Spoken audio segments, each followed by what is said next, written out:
Jesus, nós estamos aqui, Pai, confiantes, Senhor, nessa bendita promessa, Pai. Que o Senhor foi nos preparar lugar, Pai. E o Senhor disse, se eu for, eu voltarei e vos levarei para mim mesmo, Pai. Cremos que estamos vivendo nessa hora, Pai, onde Teu Espírito tem vindo em sua plenitude, Pai, da palavra, para poder, Senhor, então, adornar essa noiva para levar para si mesmo, Pai. Deus, ajuda nós a compreender a hora, o dia que estamos vivendo e, acima de tudo, nos render a Ti, Pai. Nos entregar ao Senhor com os nossos corações, nossos pensamentos, nossos afazeres, Pai. Enquanto caminhamos nessa terra, Senhor, possamos estar, como diz o profeta, com o coração cheio do rapto, Pai. Sabendo que, à medida que a vida está vindo ao corpo, o profeta diz, é um sinal do iminente rapto que está à mão para acontecer. Quando temos visto a palavra em sua plenitude, vindo a Tua noiva, Pai, nós cremos que estamos chegando à hora da partida, Senhor. Ajuda nós a sermos aqueles, Senhor, achados dignos, Pai, de ser incluídos nessa economia, Pai. Não que achamos que tenhamos chegado, como disse Paulo, mas uma coisa fazemos, esquecendo que para trás fica, prosseguimos para o alvo da soberana vocação, Pai. Todos estamos aqui, Senhor, para alcançar uma melhor ressurreição. Queremos alcançar, Senhor, essa primeira ressurreição, Pai. Queremos ser incluídos, Senhor, nesse grande ajuntamento que haverá, Senhor, da Tua noiva, Pai. Deus, perdoa os nossos pecados, Senhor, e abençoa os corações de cada um dos Teus filhos que estão aqui, que estão à distância a nos ouvir, Pai. No nome de Jesus. Amém. Boa noite, irmãos. O Senhor Jesus seja mais uma vez conosco. Pela sua graça, estamos aqui mais uma vez para compartilharmos alguns pensamentos da palavra e depois também termos um tempo de oração. E gostaria de que vocês abrissem as Bíblias em Apocalipse, capítulo 2, do verso 1 ao 7. Vamos falar um pouquinho pensar um pouquinho aqui sobre um resumo das eras. Vamos ver até onde podemos ir. Então vamos ler. Que Deus abençoe todos que estão nos ouvindo também pela transmissão. Apocalipse, capítulo 2, a partir do verso 1. Escreve ao anjo da igreja que está em Éfeso. Isto diz aquele que tem na sua destra as 7 estrelas, que anda no meio dos 7 castiçais de ouro. Eu sei as tuas obras e o teu trabalho e a tua paciência, e que não podes sofrer os maus. E puseste à prova os que dizem ser apóstolos e o não são, e tu os achaste mentirosos. E sofrestes, e tens paciência, e trabalhaste pelo meu nome, e não te cansaste. Tenho, porém, contra ti, que deixaste a tua primeira caridade. Lembra-te, pois, de onde caíste, e arrepende-te, e pratica as primeiras obras. Quando não, brevemente a ti virei, e tirarei do seu lugar o teu castiçal, se não te arrependeres. Tens, porém, isto, que aborrece as obras dos nicolaítas, as quais eu também aborreço. Quem tem ouvidos, ouça o que o Espírito diz às igrejas. Ao que vencer, dar-lhe-ei a comer da árvore da vida, que está no meio do paraíso de Deus. Amém. Podeis assentar. Primeiramente, nós sabemos que o livro de Apocalipse, conforme diz o profeta, ele é um livro de símbolos, né? E ele é um livro que precisava da revelação direta de Deus nesse dia, ou nós pouco entenderíamos dele. Sendo um livro de símbolo, então precisava alguém para dizer o que aqueles símbolos significavam, né? Agora, aqui esses primeiros 3 capítulos de Apocalipse, eles são destinados às 7 eras da igreja. A dispensação que a igreja teria aqui. E nós vemos que ele fala, nas eras, diz o profeta, que ele fala as 2 vinhas, a falsa e a verdadeira. Ambas sempre estão entrelaçadas, andando junto, né? E aqui nós vemos que Deus traz repreensão e traz elogios, né? Porque realmente, como as 2 vinhas estão juntas, uma sempre sofre a influência da outra. Nós vamos ver que a influência maligna, ela sempre, ainda que parece que não deveria ser, mas durante as eras ela prevaleceu, né? Porque a verdadeira igreja foi diminuindo, minguando, até que quase desapareceu. Ao passo que a falsa vinha cresceu, sob o domínio do Estado, dos reis, ela conseguiu se desenvolver bastante, né? Mas aqui nós vemos Deus elogiando eles por terem colocado à prova os que se diziam ser apóstolos e os acharam mentirosos, e a paciência que eles tinham sofrido pelo nome do Senhor, mostrando que eles ainda conheciam sobre o seu nome e tinham se mantido fiéis ao seu nome. Mombrana traça alguns comentários nesse livreto, um resumo das eras, e ele diz que nesse livro se refere à pura igreja, os eleitos, o corpo de Cristo, a noiva, mas trata-se do corpo inteiro de indivíduos que são chamados cristãos.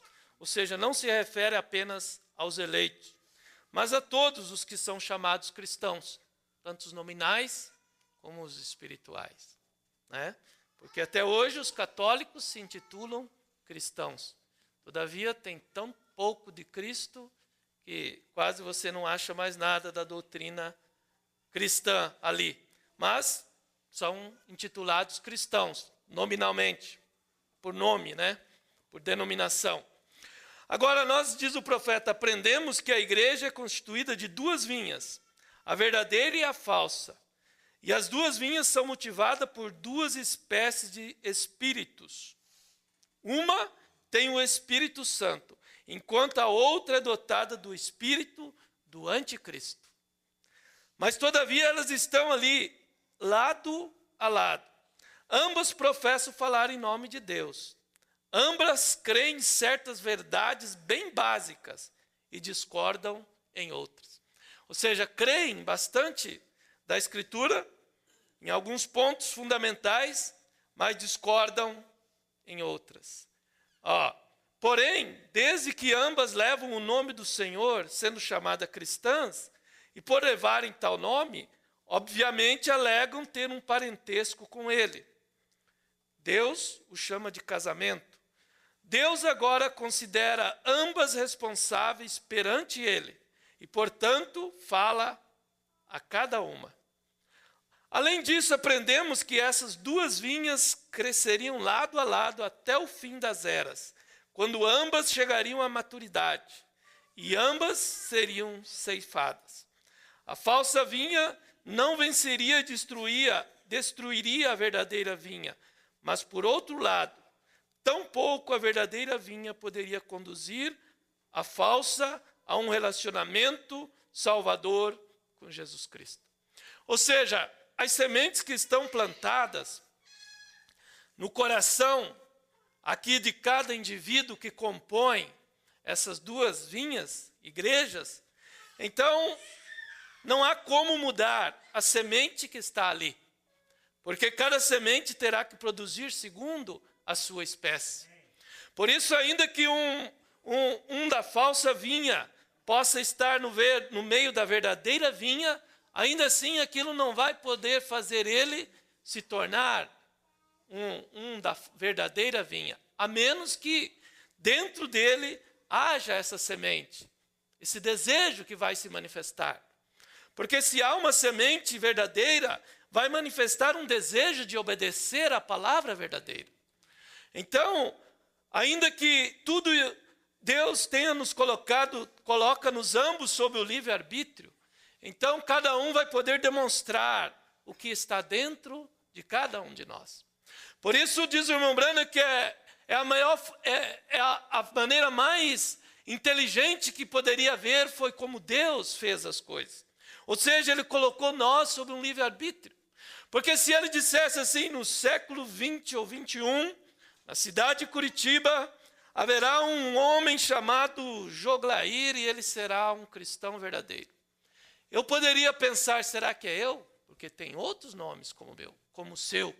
Mas quando ele coloca assim, que todo aquele que crer, que aceitar, que se arrepender, que desejar o caminho verdadeiro, então ele coloca diante de você uma porta aberta que você pode entrar. Então isso é muito melhor. Saber que Deus nos colocou sobre a base de que podemos escolher entre o bem e o mal, o certo e o errado. Então eu posso fazer, como diz o apóstolo, fazendo cada dia mais firme a nossa vocação. Quando temos essa semente de Deus dentro de nós, então cada dia nós vamos procurar fazer mais firme a nossa vocação. Por isso um cristão, ele sempre, a cada dia vai se aproximar mais e mais de Deus. Há algo no seu coração que vai impulsionar ele para cima. Não tem como evitar. Há algo dentro dele que vai impulsionar ele para querer viver mais perto de Deus. Porque é uma questão de semente que está ali dentro. E como estamos chegando ao tempo da maturidade, então mais do que nunca, essas sementes agora têm que rapidamente vir a um desenvolvimento acelerado para chegarmos ao tempo da colheita, então. E então, diz o profeta, aprendemos a mais surpreendente verdade, que o Espírito Santo podia cair, e de fato cairia sobre cristãos irregenerados da falsa vinha, e se manifestaria poderosamente em vários sinais e maravilhas. Assim como Judas teve um explícito ministério do Espírito Santo, embora ele próprio fosse declarado um diabo. Veja como Deus, quando ele começou a abrir as 7 eras da igreja, e mostrar então como as duas vinhas caminharam ali, o espírito do anticristo caminhou. Então Deus estava agora equipando a sua igreja verdadeira, mostrando que esse espírito do anticristo pode ir a alturas no evangelho, de sinais, de maravilhas, mostrando como que ele pode executar essas coisas, e isso então não deixar os verdadeiros ou a falsa ou a verdadeira vinha não ficar confundida ao ver a falsa vinha operando sinais e a verdadeira vinha também opera. Porque o verdadeiro homem de Deus, os sinais seguem ele. Mas também o falso, também os sinais podem seguir a ele. Então, mostrando que a única coisa que realmente faz a diferença é que o verdadeiro, ele sempre vai ficar ao lado da palavra, sempre, sempre, sempre. E o falso, ele pode ter uma grande percentagem da palavra, mas ele nunca vai poder ficar com toda a palavra de Deus. Essa é a única coisa nessa era final que estamos vivendo, onde a unção do anticristo tem vindo mais poderosamente do que todas as outras eras. Porque chegamos ao culminando toda a história. Então esse espírito do anticristo também se aperfeiçoou ou chegou à sua plenitude. Por isso diz o irmão Branham uma mensagem, eu creio que é tentando fazer uma obra para Deus fora da sua vontade. Ele diz, nessa era final, estamos, diz, além da era pentecostal, nessa era tão afiada, onde a questão entre o certo e o errado estaria como um fio de navalha, onde você poderia cair para um lado ou para o outro. Então é nessa era onde a unção do anticristo estaria de uma forma muito realmente aperfeiçoada, se assim poderíamos dizer. Mas Deus veio então advertindo a verdadeira vinha sobre qual seria a evidência realmente de que aquele indivíduo, ou aquele pregador, ou aquela pessoa se encaixaria na verdadeira vinha. É quando realmente ele pode dizer amém a toda a palavra de Deus. Então, com esses princípios na mente, começamos a seguir o curso da igreja no decorrer das diferentes 7 eras. O nascimento da igreja ocorreu no Pentecoste. Assim como o primeiro Adão recebeu uma noiva casta, proveniente da mão de Deus, e esteve imaculada por um breve espaço de tempo, assim também Cristo, o último Adão, recebeu uma noiva pura e casta no Pentecoste, e ela permaneceu separada e imaculada por algum tempo. Porque a Bíblia diz, quanto aos outros, ninguém ousava juntar-se contra eles. Atos 5. E todos os dias acrescentava o Senhor à igreja aqueles que haviam de salvar. Atos 2, 47. Não sabemos por quanto tempo isso continuou, mas um dia, assim como Eva foi tentada e seduzida por Satanás, assim também a igreja foi contaminada pela entrada de um espírito anticristão. 1 João 4,3, ele já advertiu disto. Lembra, pois, de onde caísse e arrepende. Apocalipse 2, 4. A igreja naquela primeira era já era uma mulher caída. No outro lugar, o irmão Branham diz que quando Paulo chegou, o espírito do anticristo já estava operando ali. E eles não eram mais uma igreja pura. Já Satanás estava operando ali no meio deles. Assim como Satanás chegara-se a Eva antes de Adão, agora também Satanás tinha seduzido a igreja, a noiva de Cristo, antes das ceias das bodas do Cordeiro. E o que Apocalipse 2,6 diz, as obras dos nicolaítas. Aquela primeira igreja tinha deixado de seguir a pura palavra de Deus.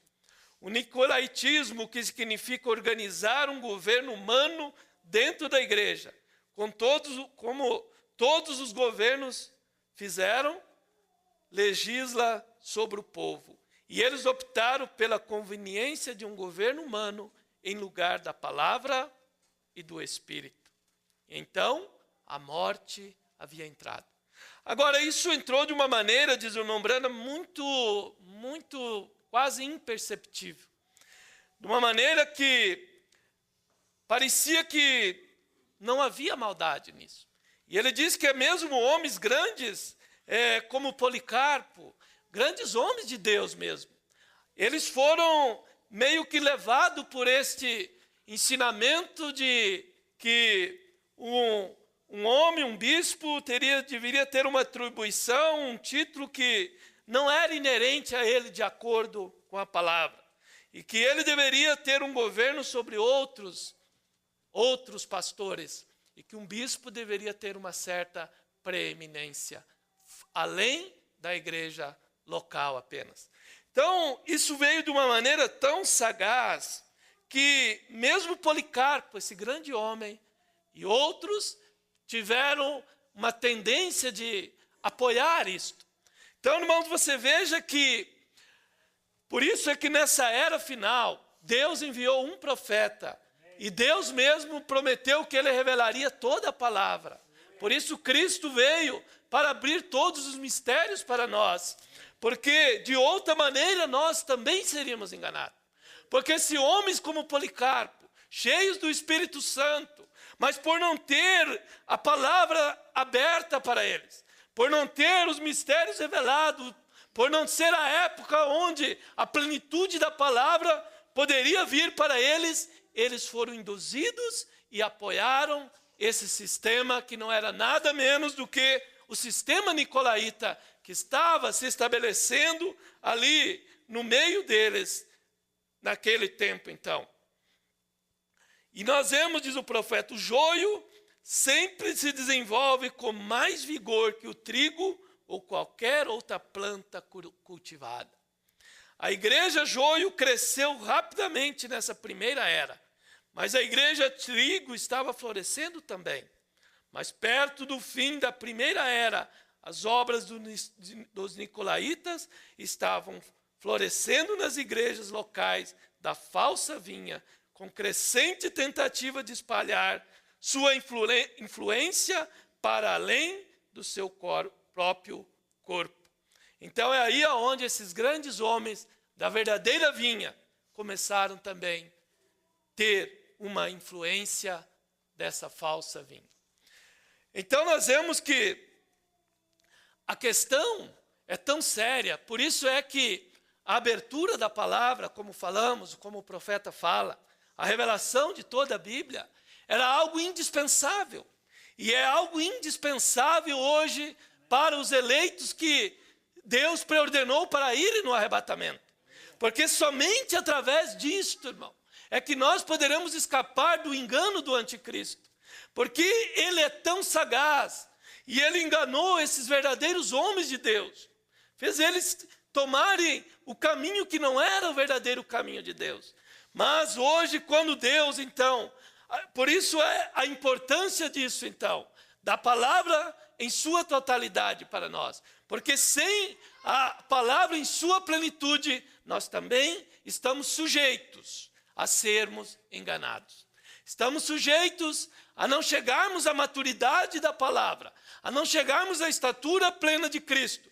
E estamos sujeitos, ainda que com uma vida santa, ainda que nascidos de novo, ainda assim estamos sujeitos a ficar e sermos parte da virginécia. Veja quão importante é a plenitude da palavra para nós. Não é algo de brincadeira.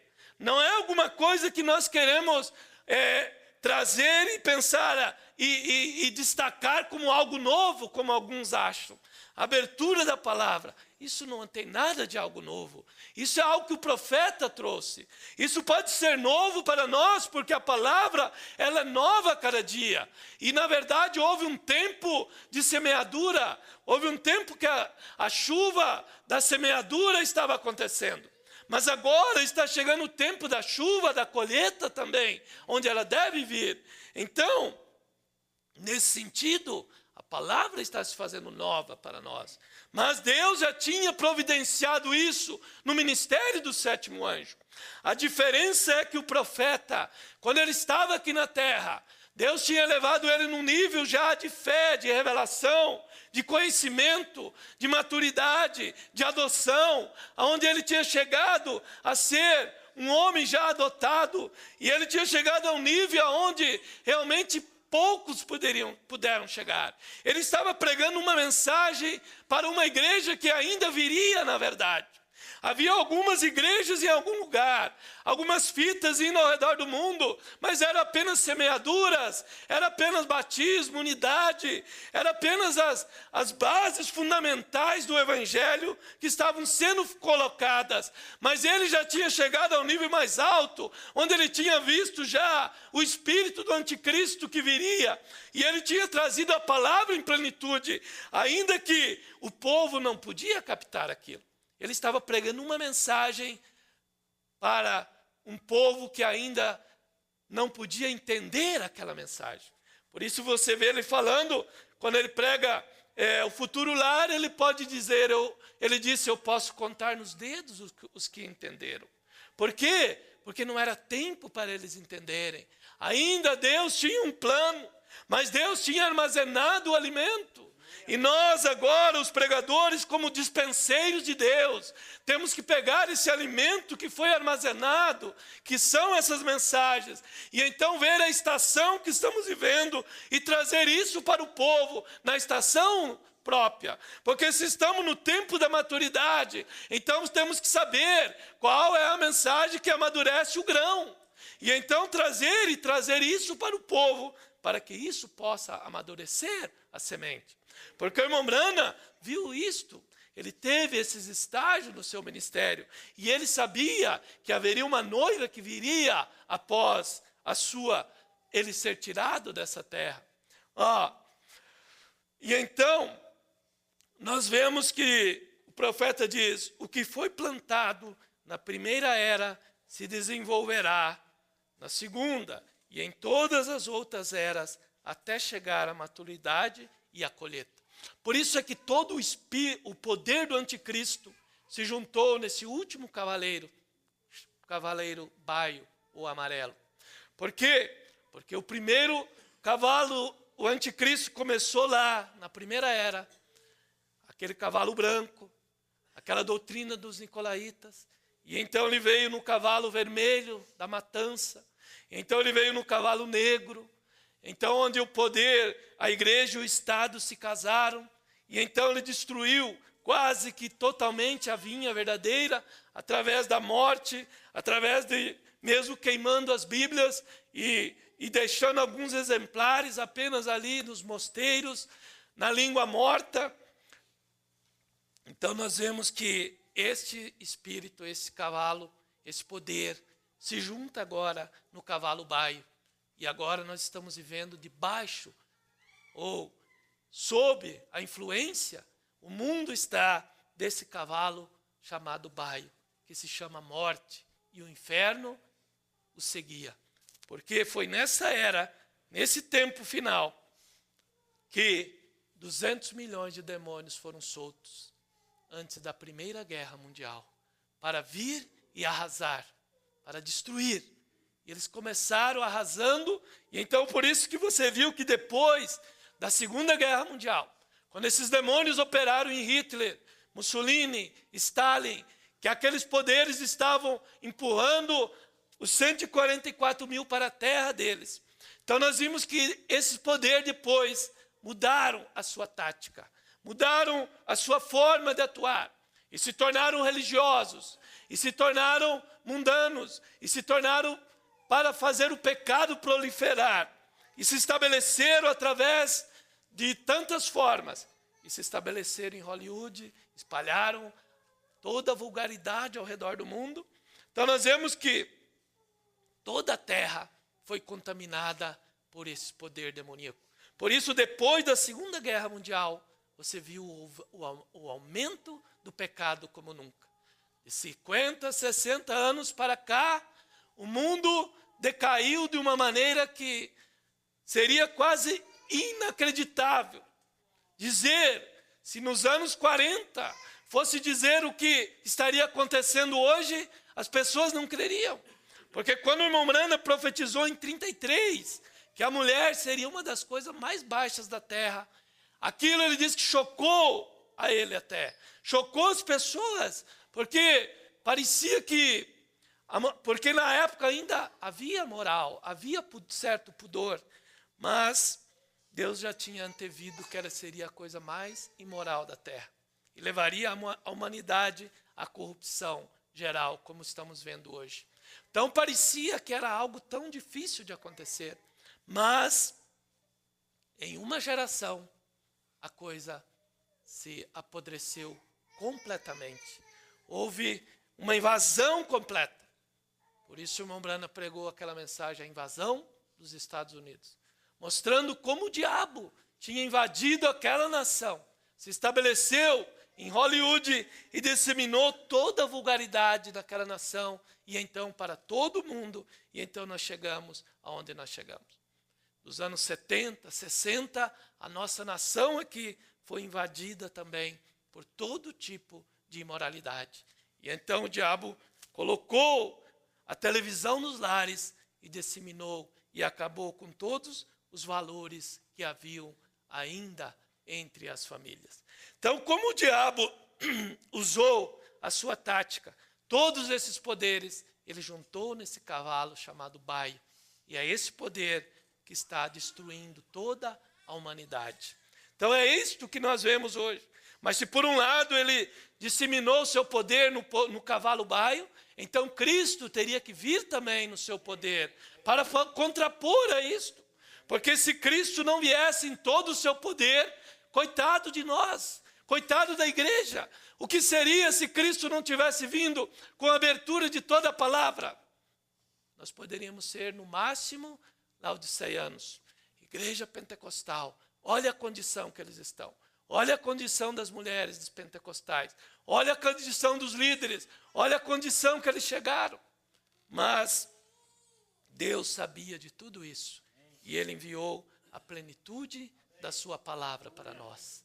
Oh, quão agradecido nós deveríamos ser em saber que Deus teve cuidado da verdadeira vinha.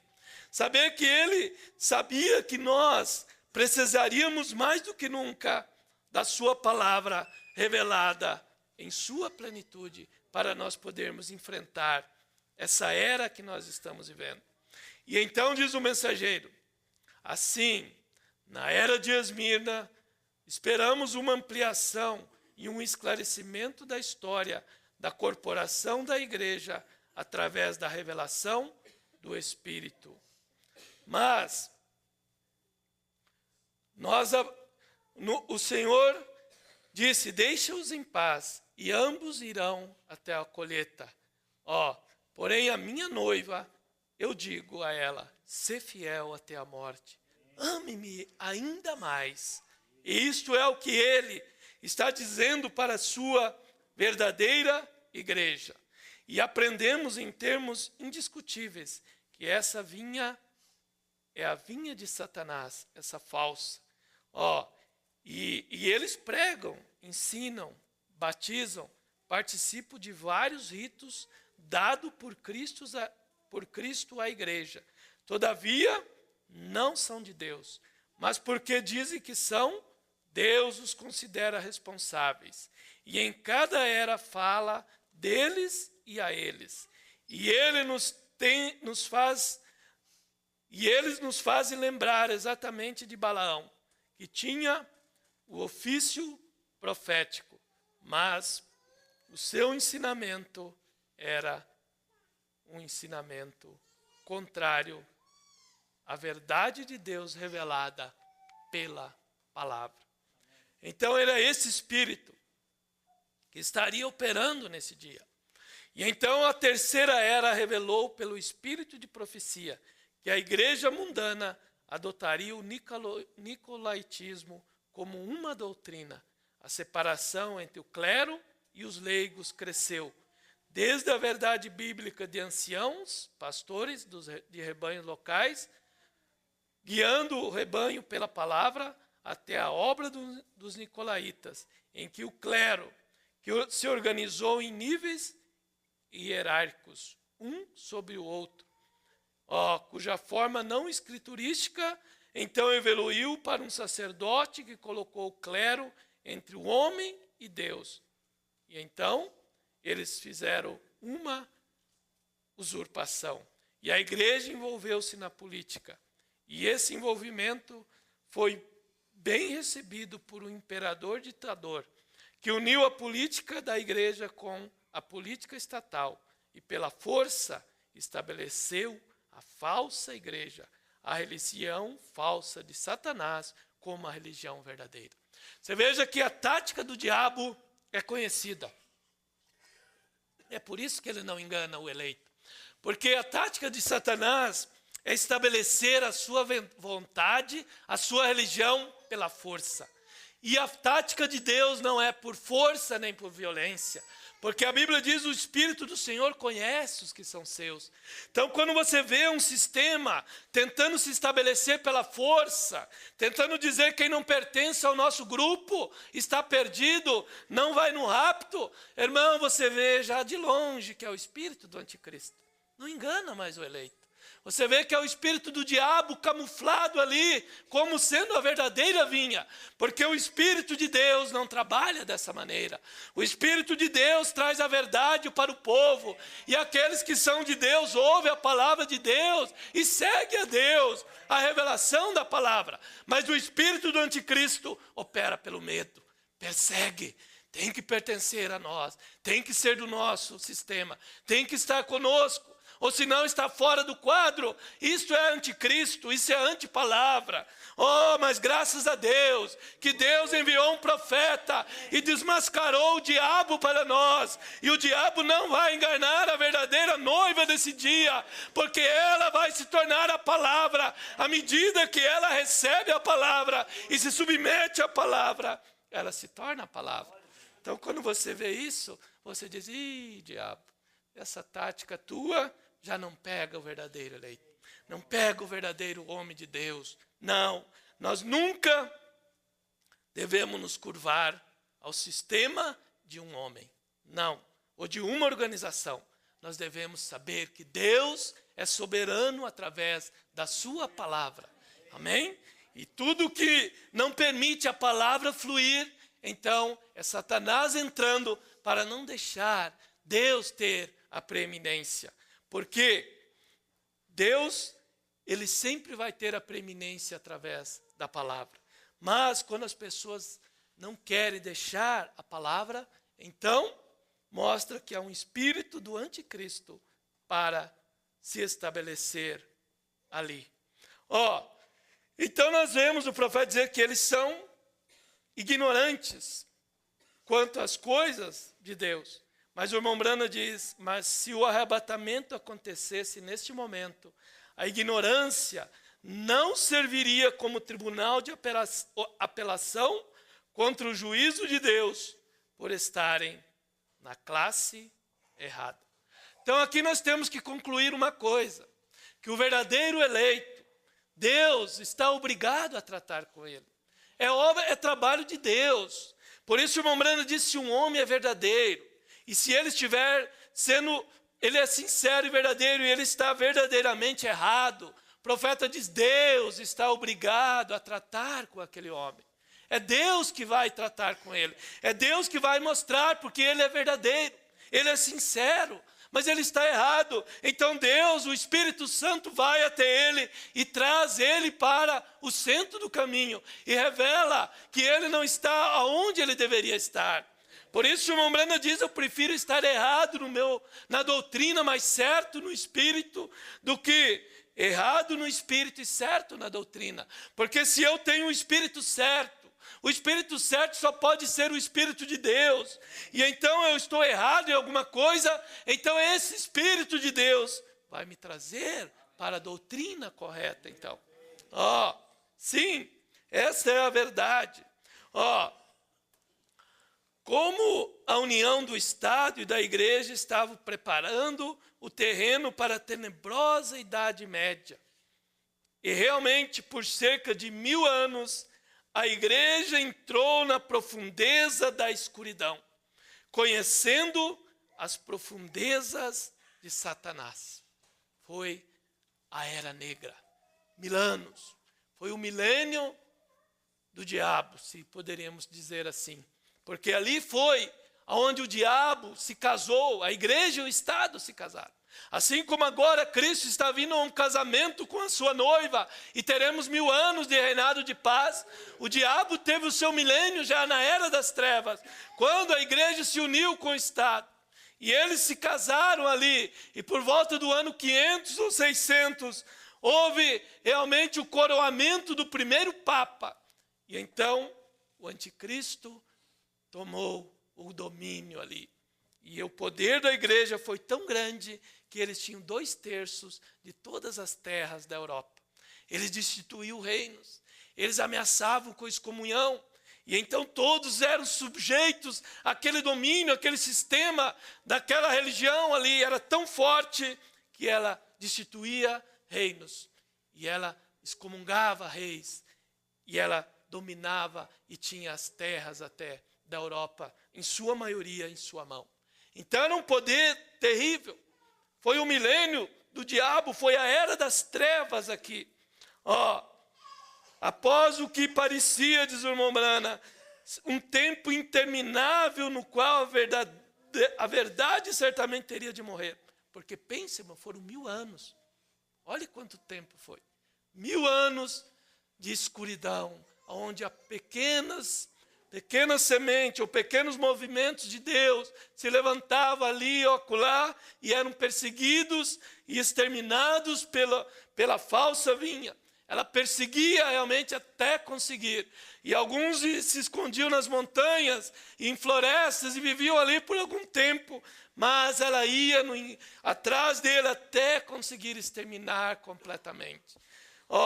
E os homens começaram a protestar contra a vilania da Igreja Católica Romana. Porque, por nenhum esforço de imaginação, Deus podia estar em tal ensinamento e em tal conduta. Ou seja, a coisa se tornou uma aberração tão grande que homens já com um pouco de inteligência começaram a ver que não pode, isso já está além da imaginação.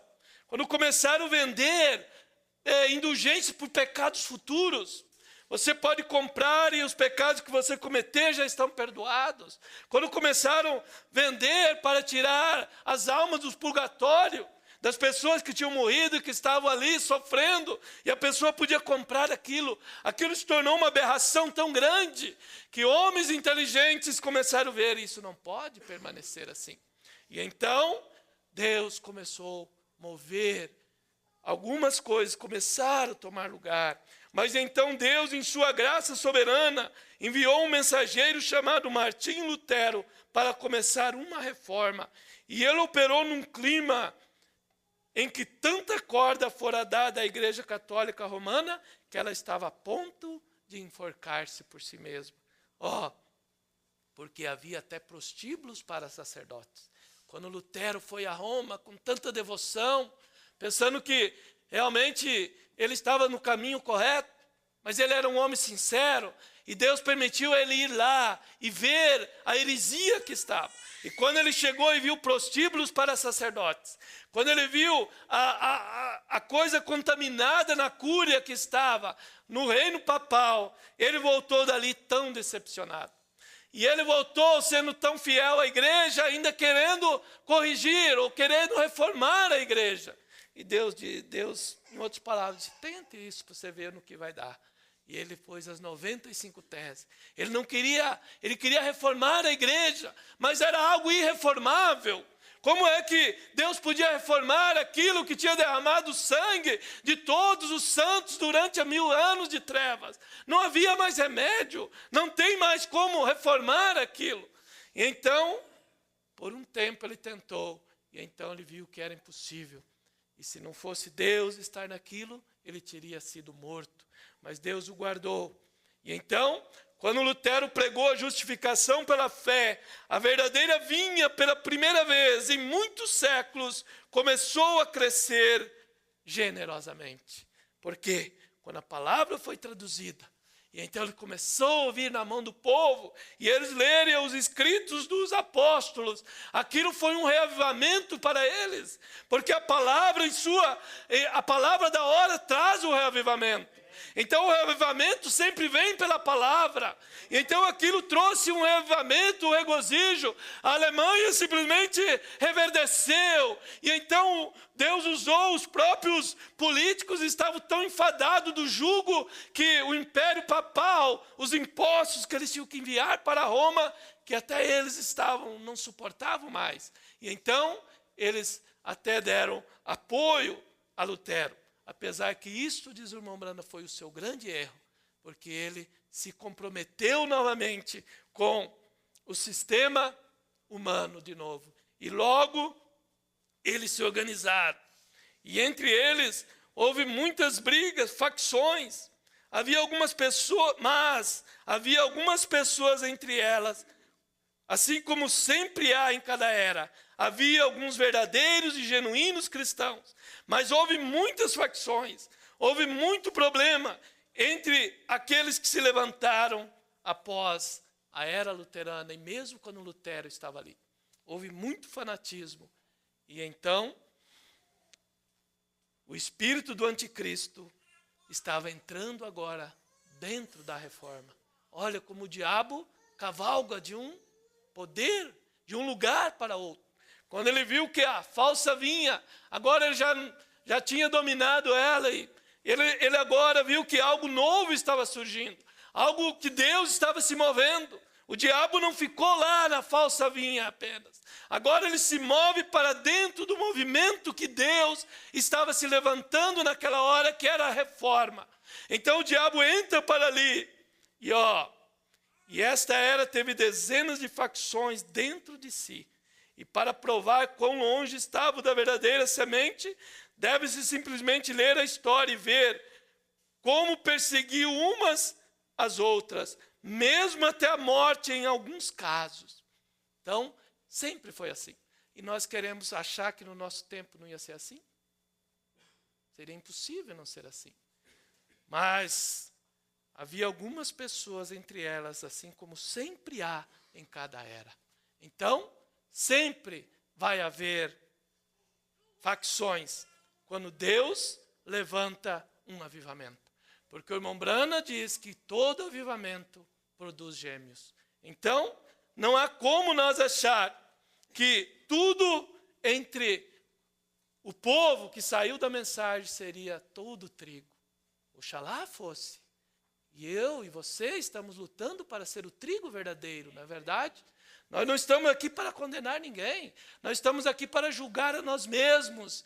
Mas nós sabemos que o verdadeiro trigo, a única evidência que ele é realmente da semente original, é que ele fica com a palavra e que ele não tem espírito de perseguição. São as características do verdadeiro. Porque o irmão Brana diz: o eleito não persegue o eleito. Não. Essa é uma característica que um eleito não tem. Ele nunca persegue outro eleito. Não. De maneira nenhuma. Porque quem tem a revelação sempre vai na frente. E quem não tem, o carnal sempre persegue o espiritual. Assim foi com Caim e Abel. Assim foi com Judas e Jesus. Assim foi com Esaú e Jacó. Todo o tempo, os gêmeos que são gerados, o carnal persegue o espiritual. Jacó teve que fugir. Abel foi morto por Caim. Jesus foi morto ou entregue por Judas. E sempre foi assim durante os avivamentos que teve. O carnal persegue o espiritual. E nesse tempo do fim, a história tem que se repetir novamente. O espiritual será perseguido pelo carnal. Quem tiver a revelação vai ser perseguido pelo aquele que não vê a revelação. E em só não ver não há problema. O problema é perseguir o outro. E então, difamar o outro, lançar todo tipo de sombra sobre o outro. Este é o espírito que não é o espírito do eleito, né? Não é o espírito de Cristo, não, de maneira nenhuma. E então diz o irmão Brana, já estamos terminando. Desde que a quinta era trouxe uma grande disseminação da palavra, e então, através da imprensa, a sexta era foi sagaz em tirar vantagem disto, porque era a unção do homem, a sagacidade do homem, a inteligência do homem, que Deus estava ungindo aqueles reformadores. E essa foi a segunda era, a era da borla. E então, essa foi a era de homens intelectuais que amavam a Deus e o serviam. E os missionários abundavam e a palavra espalhou-se pelo mundo. Foi uma era de amor fraternal. Foi a era da porta aberta. Foi a última era de longa duração. E após ela viria a era de Laodiceia, que seria uma era muito, muito curta. E assim chegamos à última era, a era de Laodiceia. Esta é a nossa era. Sabemos que é a última, porque os judeus estão de volta à Palestina. Não importa como chegaram lá, eles estão lá. E esse é o tempo da colheita. Mas antes que possa haver uma colheita, tem que haver um sazonamento, um amadurecimento de ambas as vinhas. Então, ambas têm que chegar ao amadurecimento. Por isso, o Concílio Mundial de Igreja, ele vai colher a falsa vinha. Eles vão ser amarrados em feixes. Há um feixe batista, um feixe metodista, um feixe presbiteriano, um feixe pentecostal. Todos eles estão amarrados e vão se unir no Concílio Mundial de Igreja. E então todos eles vão transferir todo o poder para a primeira besta. Porque a imagem da besta vai transferir toda a autoridade para a primeira besta. E então todos eles serão unidos nisso, chegarão à colheita. Porque o Concílio Mundial de Igreja vai colher todos eles. Mas então Deus está também levando o seu trigo para o celeiro. Então há uma colheita através do Concílio Mundial de Igreja, mas há uma colheita que Deus tem enviado nesse dia pela palavra para amadurecer a semente eleita agora, através do sol da justiça, a palavra em sua totalidade. E todavia, é o tempo da colheita, então tem que haver em cena nessa era aqueles que levarão o trigo e o joio à maturidade. O joio já está amadurecendo muito rapidamente, sob a orientação de mestres corruptos que afastam o povo da palavra. Olhe como eles amadurecem o joio. Através de mestres corruptos que afastam o povo da palavra. Porém, o trigo também tende a amadurecer para ele, Deus está enviando um mensageiro profeta com um ministério vindicado para que seja aceito pelos eleitos. Eles ouvirão, assim como a primeira igreja ouviu a Paulo, e amadurecerão na palavra, até se tornarem uma noiva palavra. Os prodígios serão encontrados nela, os quais sempre acompanham a palavra pura e a fé. Então, se através de falsos mestres corruptos que afastam o povo, e eles estão amadurecendo a falsa vinha, então através de mestres verdadeiros, que debaixo da unção do sétimo anjo, também trarão o amadurecimento para a verdadeira vinha. Assim como Deus trabalha, o diabo sempre copia o que Deus está por fazer ou está fazendo. Agora, e então, suas filhas estão bem ao lado dela, e ela assumirá absoluta autoridade através do Concílio Mundial de Igreja. E isso pode parecer improvável para alguns, porém na realidade é muito simples de todos verem, porque nesse momento as igrejas estão controlando a política, e no tempo oportuno manifestarão exatamente quão grande é esse controle. E esse movimento ecumênico terminará com Roma na liderança, ainda que as pessoas não o imaginassem assim. Mas será assim, porque em Apocalipse 17 é declarado que a prostituta, mistério Babilônia, está assentada sobre a besta, e ela está controlando o último, ou o quarto império.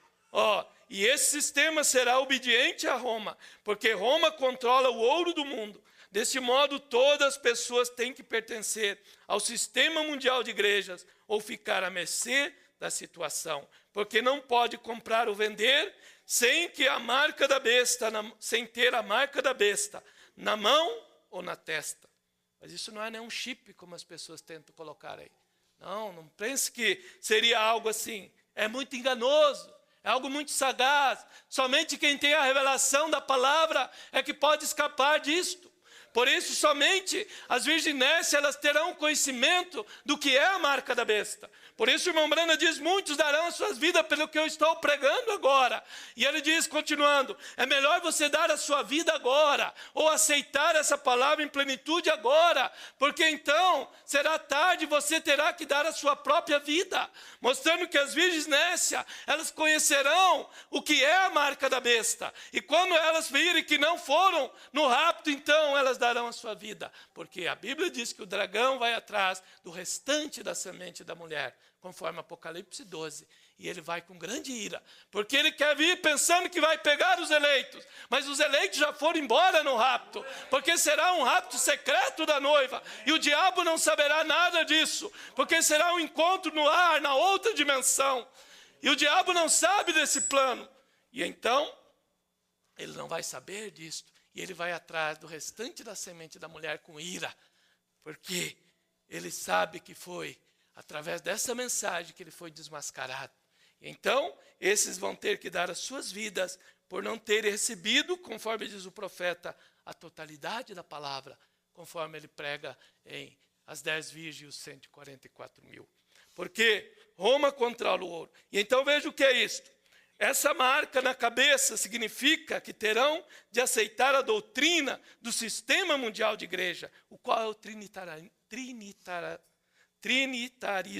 que é o que está incutido na cabeça das pessoas, que há 3 deuses. Todas as denominações estão enganadas por esse trinitarismo, que começou lá em Niceia, e etc. E a marca na mão significa fazer a vontade da igreja mundial. Com esse grande poder, os sistemas eclesiásticos perseguirão a verdadeira noiva. Essa imagem procurará impedir a noiva de pregar e ensinar. Seus ministros serão proibidos de dar assistência e verdade às pessoas que as necessitam. Porém, antes que o anticristo em pessoa, então aqui está mostrando que é antes do anticristo em pessoa, haveria um sistema perseguindo também os verdadeiros eleitos, porque seus ministros serão proibidos de dar assistência à verdade às pessoas que as necessitam. Porém, antes que o anticristo em pessoa assuma o comando completo desse sistema mundial de igrejas, a verdadeira igreja será tirada deste mundo para estar com o Senhor. Deus arrebatará a sua noiva para a grande ceia das bodas do Cordeiro. Então haverá um poder que vai perseguir um pouco, haverá uma pressão que virá, mas quando esse aperto vier, a terceira puxada estará em plenitude então. E então o irmão Branham diz, isso nos tirará da terra então. Então é esse o tempo que nós estamos vivendo nessa hora. Que Deus nos ajude a sermos partes dessa verdadeira noiva, palavra desse último dia que Deus tem prometido que Ele levantaria. Então, Ele nos tem mostrado o engano do anticristo. Esse espírito que está cavalgando no meio, estão aí entrelaçados. E somente Deus é que faz a separação. A palavra é que vai separando cada um para o seu devido lugar. Vamos nessa hora orar a Deus, porque nós cremos que somos sementes verdadeiras, trigo verdadeiro. Se nós não crêssemos, nós não estaríamos aqui. Nós temos falhas, é verdade. Temos lutas conosco mesmo. Às vezes o diabo quer colocar incredulidade nas nossas mentes. Às vezes o diabo quer pôr incredulidade na tua mente. O diabo é astuto. O diabo quer pôr dúvida. O diabo quer dizer que a palavra não é bem assim. Essa é a tática do diabo e ninguém de nós está imune a isso. Mas o diabo vem de várias maneiras. Ele vem de uma maneira sagaz, ele quer pôr o pecado, e tem várias formas dele se apresentar para nós, para nos tentar. Mas você sabe qual é o seu ponto fraco, aonde que o diabo tenta te derrubar. Então ore a Deus e peça, Senhor, ajuda-me na minha fraqueza, esforça a minha coragem. Fortaleça esse elo fraco que eu tenho, Senhor, porque é no elo fraco onde está a força máxima de uma corrente.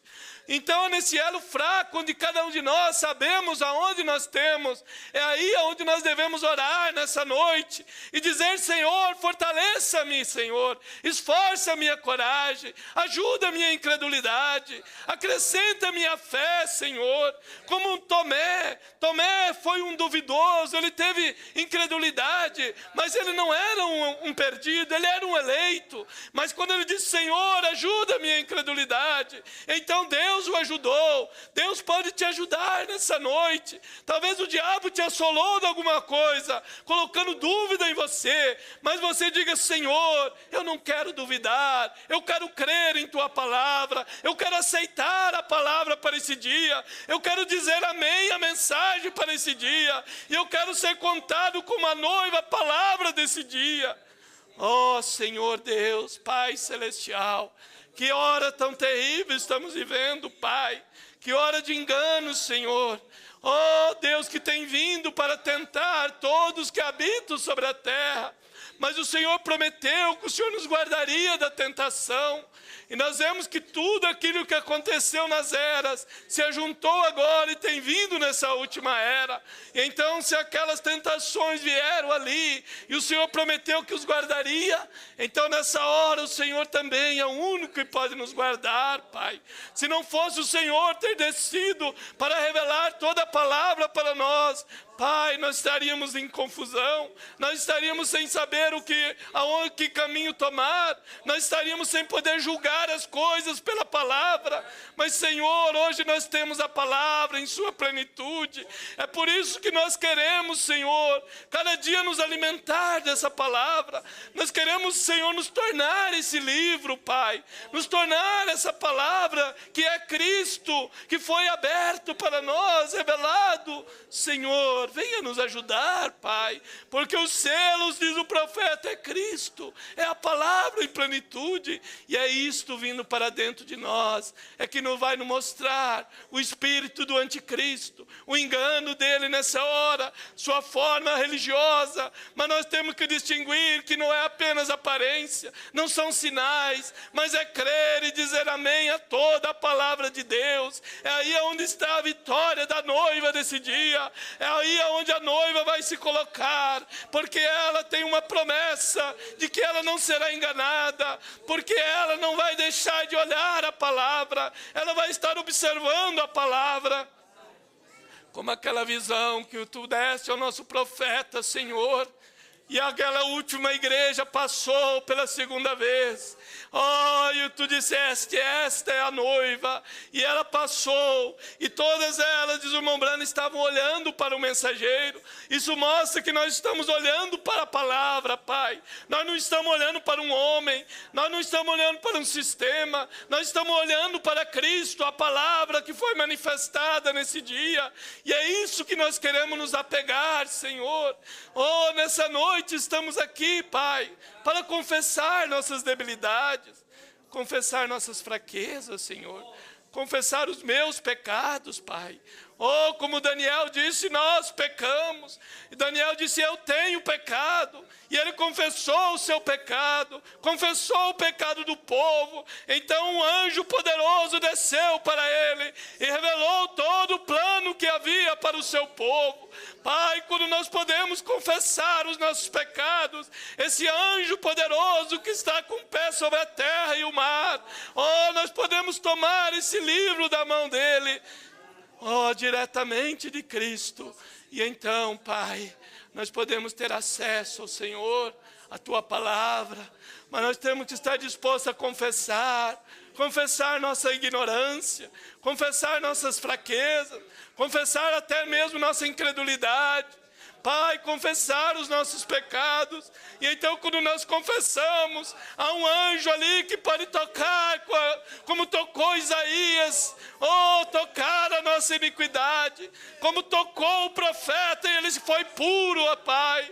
E então houve uma voz que disse, quem enviarei? Quem poderá ir? Agora ele podia dizer, eis-me aqui, envia-me a mim. Mas primeiro teve que vir um anjo e tocar. Deus, que Tu possa tocar a nossa iniquidade, tocar os nossos pecados, purificar nossas mentes, nosso coração, porque estamos vivendo num tempo tão tremendo, Pai. É uma hora muito perigosa, é uma hora escorregadia, é uma hora onde estamos andando, Senhor, sob gelo fino. Pai, mas nos ajuda, Senhor. Segura minha mão, Pai. Segura a mão de cada um dos Teus filhos, Senhor. Nós não queremos ser enganados, Pai. Nós não queremos estar errados, Pai. Nós estamos procurando seguir a direção do Teu Espírito pela palavra. Vem ajudar o Teu povo. Vem ajudar os Teus ministros ao redor da terra, Pai. Vem ajudar os pregadores dessa palavra, que estão, Senhor, de uma maneira sincera, honesta, tentando levar isso para o povo. Eu sei, Senhor, que se o homem é honesto, eu sei que Tu se encarregará do resto. Tu vai guiar aquele homem ao centro do caminho. Ajuda nós a sermos honestos, Pai. Sermos verídicos, Senhor. Sermos sinceros, ó Pai. Sermos verdadeiros, Senhor, conosco mesmo, com a tua palavra, Senhor, então tu cuidarás de nós, Pai. Como diz teu profeta, se eu digo algo errado, mas eu não o digo intencionalmente, então Deus sabe como endireitar as coisas para nós. Pai, nós confiamos nisso, Senhor. Que tu nos ajude, Pai. Tu possa endireitar os nossos caminhos, Senhor, conduzindo-nos à verdade, ao centro do caminho, aquele alto caminho, mas ao centro do caminho. Pai, nós queremos andar nesse caminho, Senhor. É um caminho de santidade, pelo qual o imundo não passará, diz a Bíblia. Pai, então nós não queremos nada imundo em nossas vidas. Nós queremos a santidade de Cristo. Nós queremos a santificação de Cristo. Nós queremos o batismo do Espírito Santo de Cristo. Nós queremos a natureza de Cristo em nós, a natureza do Cordeiro. Oh, domina-nos, Pai, pelo Teu Espírito. Só o Senhor pode dominar a nós, Pai. Porque nós somos um fracasso, nós somos a parte negativa, Pai, mas Tu és a parte positiva, Pai. Nós somos esse vale, mas Tu és a luz que faz sombra nesse vale, Pai. Venha caminhar nesse vale de sombra de morte, oh, que é este corpo, mas se há uma sombra, porque há uma luz ali, e Tu és a luz verdadeira, a palavra dessa hora, Pai. Oh, há um homem aqui que pode acender a luz. Esse homem é Jesus Cristo, é o Todo-Poderoso, é o Senhor poderoso, que desceu para batalhar por nós, para enfrentar esse cavaleiro do cavalo baio. Somente o cavaleiro do cavalo branco, somente Cristo em sua pureza, a palavra em sua plenitude, para enfrentar esse cavaleiro tão audaz, tão terrível, que aglutinou todos os seus poderes para a batalha final. E isso está em pleno acontecimento. E isso culminará na grande batalha do Armagedon, quando o diabo regimentará toda a sua força, todo o poder político e religioso, e eles irão para cercar, mas o Cordeiro os vencerá. Oh, ajuda-nos, Pai, a sermos parte desse exército invencível, Senhor, que é a Tua noiva, Pai, que é a igreja pura, que tem uma promessa que seria um exército invencível. Seria aqueles ossos secos que se levantaram, e veio a pele, e veio o músculo, oh, e veio então a pele sobre eles, mas ainda faltava vida. Mas o Senhor disse: profetiza, filho do homem. E então o filho do homem profetizou, e a vida veio, e eles começaram a andar, e era um exército invencível. Pai, isto é a noiva desse dia, a vinda tem vindo agora, porque o filho do homem profetizou novamente nesse dia, trazendo a vida, trazendo a palavra em plenitude. E essa noiva, recebendo isso agora, ela se torna esse exército invencível, Pai. Oh, todos esses tipos têm vindo nesse tempo, Pai. Um profeta veio à terra, não apenas um profeta, oh, mas um que manifestou o próprio Senhor Jesus em todas as etapas do ministério terreno que o Senhor teve na terra, revelando os segredos, curando os enfermos e revelando a palavra para nós. Oh, Jesus, é isso que vai trazer o poder para a Tua noiva, Pai, e fazer dela a noiva, a palavra desse dia. Muito obrigado, Senhor. Ajuda-nos a continuar na batalha, Senhor, porque o nosso descanso não é aqui, Pai. O nosso descanso é do outro lado, Senhor. Então somente nos anima a prosseguir na batalha, porque se tão somente nós soubéssemos o que nos espera do outro lado. Oh, eu sei, Pai, que há uma grande promessa para nós do outro lado. Mas ajuda-nos a manter fiéis nisso aqui, Pai. E cura os enfermos no nosso meio, Pai. E abre o entendimento para nós entendermos a Tua palavra, Senhor. Eu quero o meu entendimento aberto, Senhor. Eu quero ter a mente de Cristo em mim, Pai. Porque a minha mente é uma mente de canário perto da mente do Senhor. Oh Deus, mas se a mente de Cristo estiver em mim, então o Senhor prometeu que o Espírito Santo me guiaria em toda a verdade. Essa é a evidência do Espírito Santo. é nos guiar a toda a verdade. Pai, venha nos ajudar, Senhor. Eu quero essa mente de Cristo em mim, Pai. Eu quero me sujeitar ao Teu Espírito, Senhor. Eu quero viver essa palavra, Senhor. Eu creio que cada um dos meus irmãos que estão aqui, cada irmã deseja isso, Pai. Cada moço, cada moça tem lutado por isso, Senhor.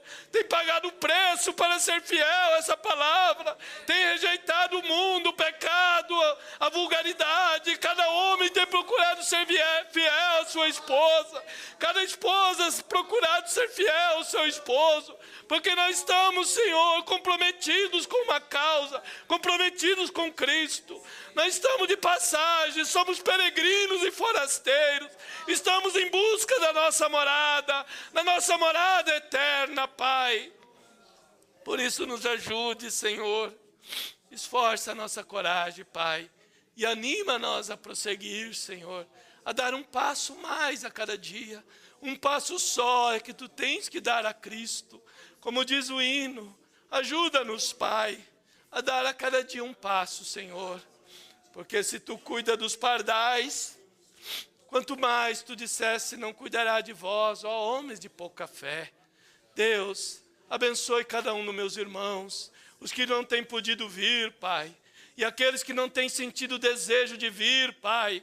Possa Tu despertar um desejo no coração dos Teus filhos, possam eles ser despertados pelo alarido, pela hora que estamos vivendo, ver que é o tempo da colheita, é o tempo do amadurecimento. Ver que agora é a chuva da colheita que está caindo agora para amadurecer a semente, Pai.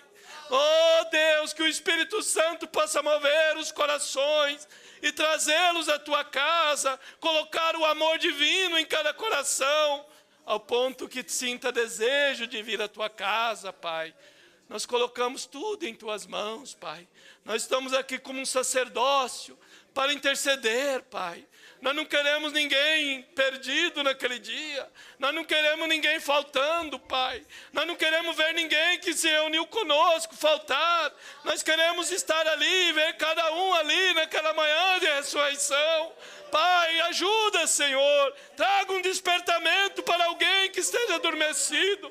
Como disse Paulo, desperta tu que dorme e levanta-te entre os mortos e Cristo te esclarecerá. Pai, que eles possam ver e a palavra esclarecer eles nessa hora, Pai. Abençoa os que estão em viagem, os que estão em trabalho, Senhor. Guarda cada um e abençoa o pastor dessa igreja, Pai.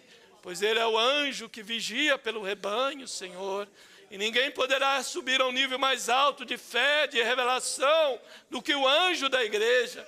Então, Pai, abençoa esse anjo, Senhor, dessa igreja. E dá-lhe saúde, Pai, e longos anos de vida para ver o rapto do Senhor, o arrebatamento, Pai. No precioso nome de Jesus Cristo, somente para a Tua glória, Pai. Nós agradecemos, nós oramos com fé no nosso coração, Pai, colocando diante de Ti todas as nossas fraquezas e debilidades, Senhor. No precioso nome de Jesus Cristo, Pai. Somente para a Tua glória, Senhor. Perdoa os nossos pecados, Pai. E dê a cada um dos meus irmãos graça, Senhor, fé, para continuar na batalha, Senhor. É o que eu peço, Pai. Por misericórdia, por mim e cada um de nós. No nome de Jesus Cristo, o nosso Senhor e o nosso Salvador e o nosso Redentor. Amém e amém. Nos acompanharam o Odenir e Ayla de Assis Chateaubriand, Marília de Curitiba, Margarida de Curitiba, André e família de Enéas Marques, Lindalva de Guaíra, Guiomar e Maria de Guaíra, José Aguiar e família de Jataizinho, Diva dos Anjos de Ponta Grossa, Arivaldo de Ouro Verde, Dulce dos Santos de São José dos Pinhais, Maria, Sara e Noemi, Gabriel e família, Paulo, Fernandes e família, Sebastiana e família, Vilma Bonfim e Clarice, Billy e Miriam, Lourivaldo e família, todos de Toledo. E Aparecido e família, de Cosmópolis, Zenilton e família de Cosmópolis, Cida de Ferraz e Vasconcelos, Heraldo e Lucélia de Forquilinha, Hélio Santos de Guarulhos, Josias e Aquiles de São Paulo, João Gomes de Camboriú, Hélio e família de Florianópolis, Glicéria de Jaraguá do Sul, Luiz, Maria e Franciele de Itajaí, Dileuza de Rio Negrinho, Marcos, Maia e família, Elifas e Mônica de Macaé, Ana Lídia de Gravataí, Rosane de Novo Hamburgo, Sabrine de São Leopoldo, Ellen de Bairros de São Leopoldo, João Batista e família de Belo Horizonte, Ana Rosa de Rio Manso, Minas Gerais, M. Araújo de Montevidéu, no Uruguai, Aureni e Norberto da Parnaíba, no Piauí. E oração, irmã Glicéria pede oração por sua família e por ela, para que Deus lhe dê saúde. Eliseu, filho do irmão Hélio de Florianópolis, agradece pela Bíblia ganha no sorteio das crianças. E a irmã Rosa Bibiano, do Japão, pede oração por resolução de problemas. Uma irmã lá do Japão nos acompanhando. Vamos cantar um hino e então estaremos orando e nos despedindo. E sábado próximo às 19 horas aqui.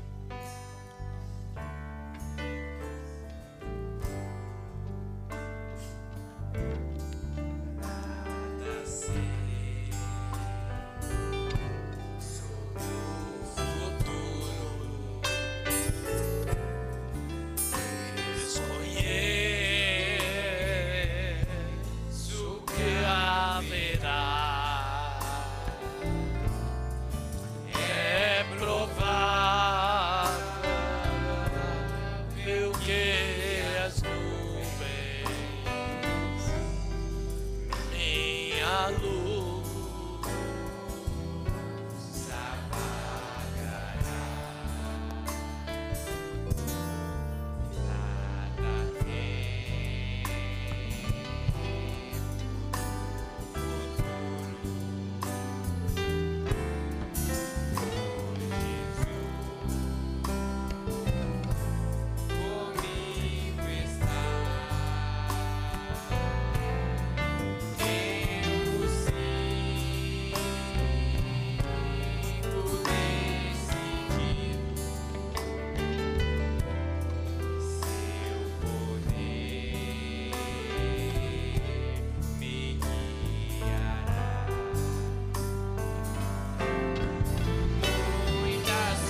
Senhor Jesus. Oh, que doce amigo Tu é, Pai.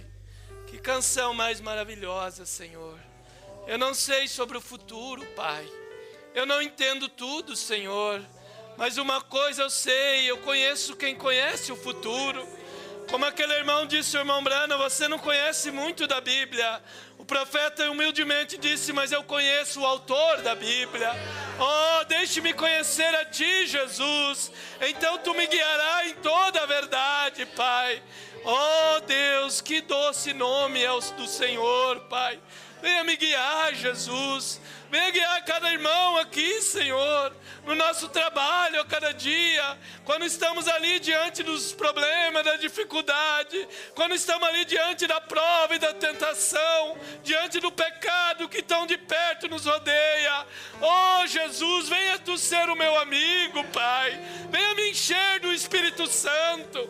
Venha me fazer vencer a prova. Venha me fazer vencer as afrontas, Pai. Venha me fazer amar o meu inimigo, Senhor. Deixe-me esconder a Tua palavra no meu coração para não pecar contra Ti, Pai. E agora, Senhor, em honra a Tua palavra, cura os enfermos que nomearam os Seus nomes aqui, Pai. Resolva os problemas, Senhor, e abençoa o Teu povo agora, ao irmos ao nosso lar, no nome de Jesus. Amém e amém. Deus nos abençoe. Até sábado às 19 horas, se o Senhor nos permitir. No nome de Jesus.